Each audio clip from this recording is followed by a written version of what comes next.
মাজুলী ৰাইজেও অসমৰ ৰাইজেও কাম কৰা মানুহ বুজি পায়, চিনি পায়। অসমৰ জনপ্ৰিয় মুখ্যমন্ত্ৰী ডক্টৰ হিমন্ত বিশ্ব শৰ্মাদেৱে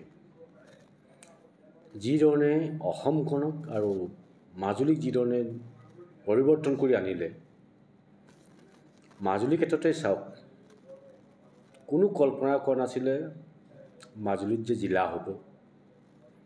আমাৰ চৰকাৰ দিনত জিলা পালে, ইণ্টিগ্ৰেটেড DC অফিচ সম্পূৰ্ণ কৰি দিলে, ইউনিভাৰ্চিটি দিলে,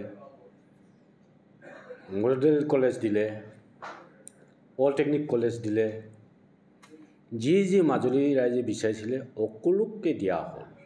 তাৰ লগতেও যোৰহাট মাজুলী দলং দিলে, দোনাগুৰি দলং দিলে, ডিব্ৰুগড়ৰ পৰা আহিব পৰাকৈ টুলেৰ ৰাস্তা দিলে, গলিয়ে গলিয়ে ৰাস্তা দিলে। মাজুলী ৰাইজেতো চাই আছে।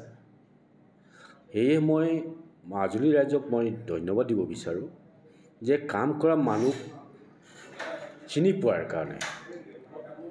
অসমৰ জনপ্ৰিয় মুখ্যমন্ত্ৰী ডক্টৰ হিমন্ত বিশ্ব শৰ্মাদেৱক চিনি পোৱাৰ কাৰণে আজি যিধৰণে 4টা জিলা পৰিষদ, আঞ্চলিক পঞ্চায়ত 20টাৰ পিছত 19টাই জিকাই দিছে, জিলা পৰিষদ 4টাই জিকাই দিছে, ৱাৰ্ড মেম্বাৰ যিমান ৱাৰ্ড মেম্বাৰ আছে সকলোকে জিকাই দিছে।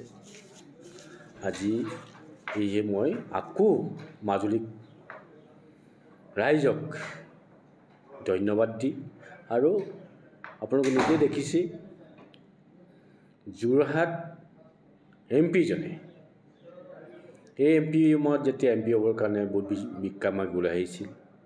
তাৰপিছত এবছৰ হ'ল আকৌ পঞ্চায়ত ইলেকশ্যন আহিছে। পঞ্চায়ত ইলেকশ্যনত বহুত বিক্ষাপ মাৰিবলৈ আহিছে। এজন প্ৰতিনিধি হিচাপে ৰাইজৰ লগত থাকিব লাগে। আমি সদায় আমাৰ মাননীয় মুখ্যমন্ত্ৰী ডক্টৰ আদৰ্শটো লওঁ।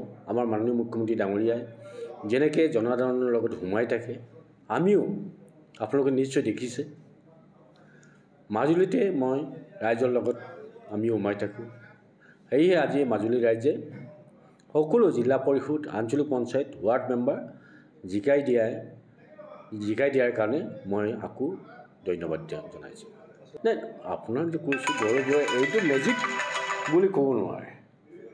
তাত যিমানেই মেজিক চলাওক, যাদু চলাওক, এইটো একো লাভ নাই।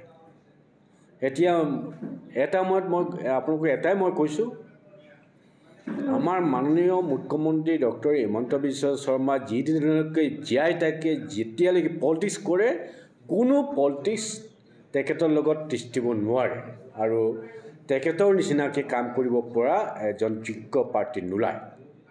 এতিয়াতো যোৰহাট সমষ্টিৰ পৰাতো অহা বছৰৰ পৰা যোৰহাট সমষ্টিয়ে ৰাইজে তেখেতক খেদিব।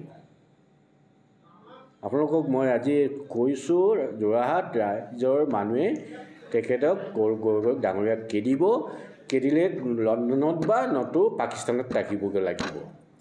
মই ক'ব নোৱাৰোঁ, মোৰ যিটো ধাৰণা, নতু পাকিস্তানত থাকিব লাগিব, নতু লণ্ডনত থাকিব লাগিব।